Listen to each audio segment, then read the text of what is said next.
Joined here by Reynolds Wolf as well, and talking all things science. Absolutely. You know, there's a whole bunch of folks here that are all tied in this together, this love of science, including some great gentlemen like this guy right here. That's right. We got Kahlil Kettering. Hope I said your name correctly. He's with the Urban Conservation Program Director. Let me say the Weather Channel blue that you're wearing. I like it. Styling and profiling. It's a great look. It's a wonderful look. Absolutely. So you're involved with stormwater runoff. What exactly is stormwater runoff? So stormwater, a lot of times when it rains, like we're going to see today probably, that rain has to go somewhere. The rain hits the concrete, hits the roads, the sidewalks, our roofs.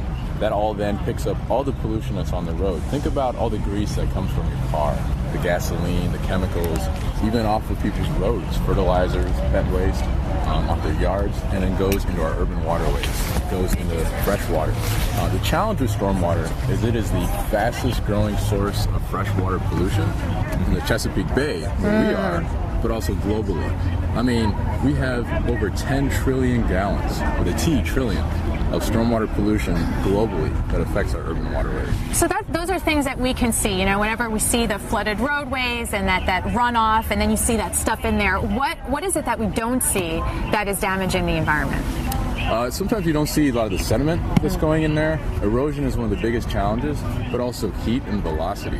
When you have water that's hitting the roadways, it picks up speed, it picks up heat, and then it goes into our rivers, changing the temperature immediately. So imagine what that's like for a fish when you've got water coming really fast, really hot, combined with the pollution, combined with that erosion as well.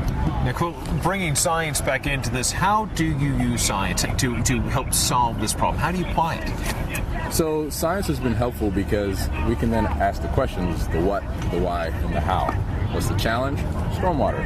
Why is it a challenge? It's impacting wildlife. It also impacts us.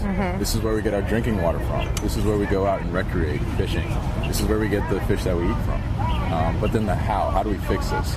And we've realized that nature is amazing because you can use nature to heal nature. So we've been using rain gardens and bioretention. For example, over in Hyattsville, Maryland, not too far from here, we've partnered with the First United Methodist Church of Hyattsville, Anacostia Watershed Society, the state of Maryland. They had a huge 2-acre parking lot there. To visualize that, that's the size of 2 football fields, completely concrete. The rain would hit that, it would generate 3 million gallons of stormwater a year. Wow. We put in rain gardens, we took out some of that concrete, planted trees, planted native species. We now filter over 2 million gallons a year out of that. That is fantastic. That's the type of things that we can do. That is really Science cool. and nature coming together. I love it. All right. Kahlil Kettering with the Urban Conservation Director. We appreciate your time so much. Thanks so much. Thank you. Great to be here. Appreciate it. Hey, we're going to send it back to Chris at Zoo.